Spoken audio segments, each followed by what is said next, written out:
சனி பகவான் ஆகப்பட்டவர் இப்போ பார்க்கறது பார்த்தீங்கன்னா, வாக்கியப்படியான ஒரு சனி பெயர்ச்சி பலன்கள். திருக்கணிதப்படி போன வருஷமே சனி பெயர்ச்சி ஆயிட்டாரு.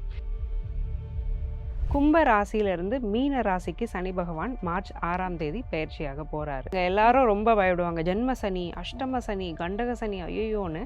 அப்படி கிடையாது. ஒவ்வொரு ஜாதகத்த பொறுத்தும் இது மாறும்.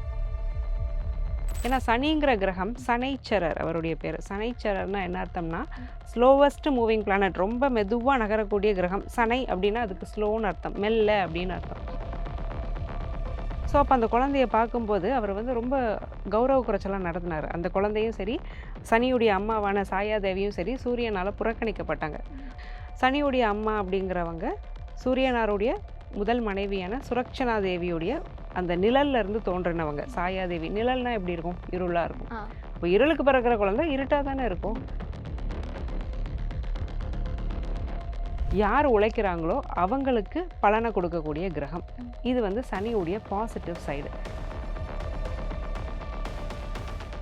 சனி பயிற்சி நடக்கக்கூடிய இந்த குறிப்பிட்ட நாளில் எந்த விஷயத்தை பண்ணால் இந்த 12 ராசிகளும் இன்னும் பெட்டராக இருக்கலாம்